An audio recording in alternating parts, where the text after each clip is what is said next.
Hi, okay, so I just wanted to start by saying thank you to everybody who commented on my last video. Just the support was really overwhelming, and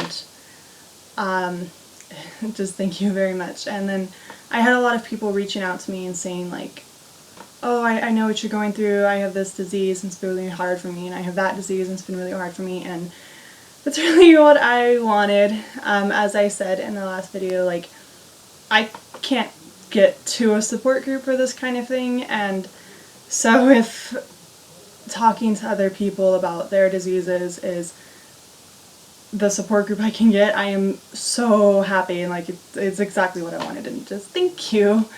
Anyway, so today I wanted to answer a question that people ask a lot, that it's kind of hard to explain in a 2-minute conversation that you're having with somebody, and that is, what is JIA, which is the disease that I have. So I'm going to specifically be talking about systemic JIA, which is the version that I have. I think there's 4 or 5 different versions of JIA that you can get. They all affect your body in different ways. Like, there's one that only affects a few joints, there's one that affects half of your body, there's one that you get psoriatic arthritis with it, there's one that like really only affects your nervous system, and then there's the one that I have, so I'm really going to just be talking about that. A lot of times when I tell people I'm sick, I tell them I have JRA, which does not exist. When I first got diagnosed 9 years ago, they told me it was JRA because that's what they all thought. I think it got changed to JIA 3 or 4 years ago, so calling it JRA just kind of sticks, but JRA does not exist. The disease I have is systemic JIA, which stands for juvenile idiopathic arthritis. Juvenile obviously meaning child. I was diagnosed when I was a child. Idiopathic means a disease of unknown origins, and then arthritis is obviously inflammation in the joints. When I first got diagnosed, they thought JRA was just like a child version of rheumatoid arthritis, which affects a lot of adults. It's not. JIA and RA are 2 completely different diseases, the biggest difference being that with JIA you have the possibility to go into remission. RA does not ever go into remission, and also RA has a rheumatic factor when JIA does not. So those are the 2 biggest differences. If you've ever heard of Still's disease and SJIA are the same disease, but with Still's you're diagnosed as an adult, and with SJIA you're diagnosed as a child. So that's the only difference between them. So basically JIA is when the immune system goes into override. It's an autoimmune disease, and it attacks the synovium, which is the tissue lining your joints, and the synovial fluid, which is that fluid in between your joints. And left untreated, it can, all forms of JIA can cause joint damage, which basically the way my first doctor explained it was like 2 pieces of paper. If you have 2 pieces of paper that are nice and flat like this, you can just rub them, they move smoothly. This is how your joints are. They're just like 2 flat pieces of paper, and you can rub them smoothly. But if you were to crumple up these pieces of paper and then try to move them over, they catch on each other and they no longer move smoothly. And that's how your joints are with JIA. They become damaged and inflamed like this, and so then as it goes on you get joint damage in which your joints start to do this kind of thing, and now there's pain and tenderness and swelling, which I have a few of my joints. Thankfully not all of them. We caught it early enough that I'm on a lot of medications to treat it, so most of my joints, like, I'm in pain, but they're not damaged. Anyway, so JIA is the most common form of childhood arthritis. It affects about 1 in 100,000 children, totaling about 300,000 children in America, with the different forms, obviously. Like, we don't all have the same form.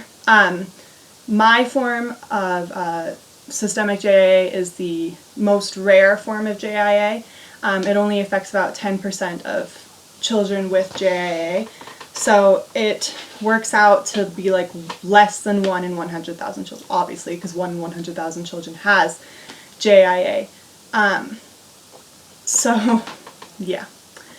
And then for me personally, like there's different levels of systemic JIA that you can get. Like you can get like a I cannot say the word. Cyclic? One cycle. Monosyllabana, which is when you just have your one major flare and then you're done. You no longer flare anymore. And then you can get a polysyllabana flare, which is when you will flare and then you'll go into remission for a little bit, and then you'll flare and you'll go into remission for a little bit. So you can have anywhere between 2 and infinity flares with remission in between. And then you can have persistent flares, which is when you never go into remission, which is the form I have. So basically, like, it can go dormant, kind of. It's not really remission, it's just controlled by my medication.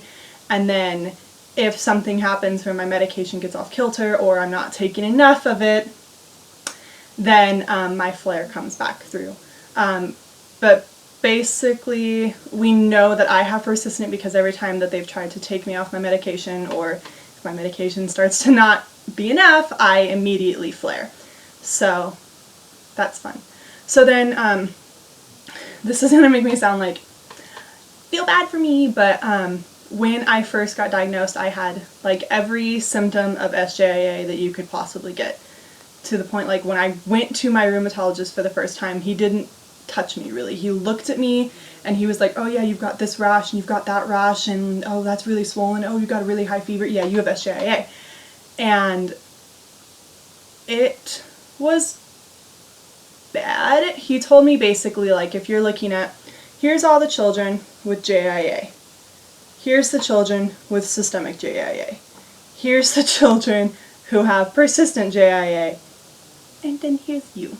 So I've got a pretty severe form of it, not to like feel bad for me, just it happens. So the major symptoms of SJIA are a really high fever that spikes. So when I first got sick, I would have like 103-degree fever for like 5 hours, and then I'd be fine. And then it would come back, and then I'd be fine. So it was really weird. And then you can get different forms of rashes. Like I said last time, I had like that scaly rash on my hand, which is one of them. The other rash is like, it looks like you scratch yourself. Like, if you were to pick up your dog or something and they don't want to be picked up and they kind of like scratch your arm and you get like those red streakies, that's what happens when I'm flaring, except no one scratches me. Like, my mom will come by and like write on my arm with her nail because it's kind of funny. And then obviously joint inflammation, swelling and tenderness, organ damage, and then pain in your hands and feet. So basically, for me, systemic JIA affects, everything. So my joints are affected, my organs, my skin, different systems in my body, my respiratory system is affected, my nervous system can be affected, every system in your body can be affected by your immune system, like in overdrive. So then, life expectancy for SJIA. I know it's kind of weird to talk about because I don't want to say that I'm dying because of SJIA, because I'm not. I'm on medication that prevents that. If I were to stop all of my medication, like stop taking my biologics and stop taking, the medication that protects my organs and stuff, then yes, I would start to die. But because of the medication, I'm not dying, but my life expectancy is shorter than most, and not necessarily because of the medication. I know a lot of people get really upset that I'm putting all these chemicals in my body, but the alternative is death, so I'm good. Just the disease in general kind of shortens your life by 10 to 15 years. So I might have been able to live till I was like 90, but now I'm only going to live till I'm like 80, which fine by me. If I, lose 10 miserable years, I'm okay with that. So yeah. So basically, for me, so the severity of my flares kind of depends on, I don't know what, but the severity of my flares changes. So like I can have a minor flare where I'll just be like really stiff and swollen, and like I can't really get out of bed, and I just can't be walking around that day, and it's just like, ugh, it's like, give me a couple days and I'll be fine. And then I have some severe flares, like when I was in Vegas and ended up in the hospital, and those obviously are a lot worse. Those generally I'll have the rash, and my joints will be swollen to the point where I can't move, and I'll start getting organ damage again and joint damage and stuff. So it just kind of depends. So I hope that clears up some questions.